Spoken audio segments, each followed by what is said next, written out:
அர்ஜுன பழி வாங்கணுன்றதுக்காக தான் அந்த கல்யாணத்தையுமே பண்ணிருப்பா. அனுவோட லைஃப்ல நடந்த பிரச்சனைக்கெல்லாம் காரணம் அர்ஜுன் தான்றது அனுவோட கல்யாணத்துக்கு கொஞ்ச நேரத்துக்கு முன்னாடி தான் அவளுக்கு தெரிய வந்திருக்கும். அதனால அந்த கல்யாணத்தையுமே நிறுத்தி இருந்திருப்பா. படிக்க போற அதே யூனிவர்சிட்டில நானும் படிக்கணும், இல்ல முடியாதுன்னு சொன்னா வெளியே இருக்கவங்க கிட்ட நீ எனக்கு பண்ண விஷயத்த நான் சொல்லிடுவேன் அப்படின்னு சொல்லிட்டு பிளாக்மெயில் பண்றா. அனுவுமே உன் ஃப்ரீடம் ஃபுல்லா என் கையில தான் இருக்கு அப்படின்னு சொல்லிட்டு அந்த தாலியுமே எடுத்து காட்டுறா.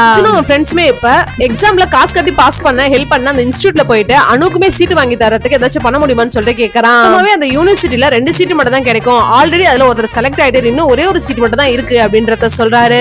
செலக்ட் ஆனவரோட டீடைல்ஸ் எல்லாம் வாங்கிக்கிறாங்க. அவரு நியூமராலஜி சகுனம் எல்லாம் பாக்குற ஆளு.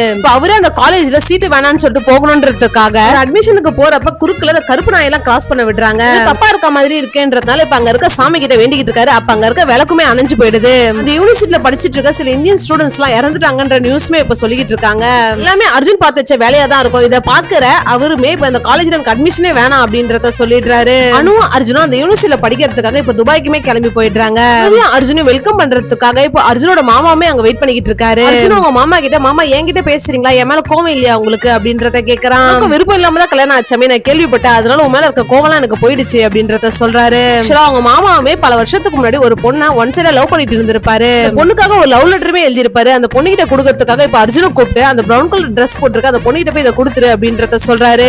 அந்த லெட்டர் அந்த பொண்ணு கிட்ட கொடுக்காம இப்ப அவன் அக்கா கிட்ட போய் கொடுத்துடுறான். இதுதான் அர்ஜுனோட மாமாக்கும் அவங்க அக்காக்குமே கல்யாணமும் நடந்திருக்கும். அனுக்கும் அர்ஜுனுக்கும் ஒரு வீடியோமே பார்த்து வச்சிருந்திருப்பாங்க. இப்ப அவங்க 2 பேருமே தனித்தனி ரூம்ல இருக்க ஆரம்பிக்கிறாங்க. அர்ஜுன் அனு கிட்ட சாப்பாடு ரெடி ஆயிடுச்சா அப்படின்றத கேக்குறான். பாத்திரம் எல்லாம் கழுவி கொடுத்தாதான் நான் சமைச்சு தருவேன் அப்படின்றத சொல்லிடுறா. அர்ஜுனுமே இப்ப வேற வழி இல்லாம அந்த பாத்திரத்தை எல்லாம் வாஷ் பண்ணி கொடுக்கறான். இப்ப அர்ஜுனுக்காக சமைச்சுமே கொடுத்துடுறா. 2 பேரும் எலியும் பூனியுமா இப்ப சண்டை போட்டுக்கிட்டே இருக்காங்க. அர்ஜுனும் அனுவுமே அங்க நடக்கிற ஒரு பார்ட்டிக்கு போயிருப்பாங்க. இப்ப அர்ஜுனுமே அங்க இருக்க பொண்ணு கூட டான்ஸ் ஆடிக்கிட்டு இருக்கான். அர்ஜுனை வெறுப்பேத்தணும்ன்றதுக்காக இப்ப அனுவுமே ஒரு பையன் கூட டான்ஸ் ஆடிக்கிட்டு இருக்கான். இப்ப அந்த பையனுமே அனு கிட்ட தப்பா நடந்துக்க பாக்குறான். அதனால இப்ப அனுவும் வா அர்ஜுன் இங்க இருந்து போலான்னு சொல்லிட்டு அர்ஜுனை கூட்டு போறா.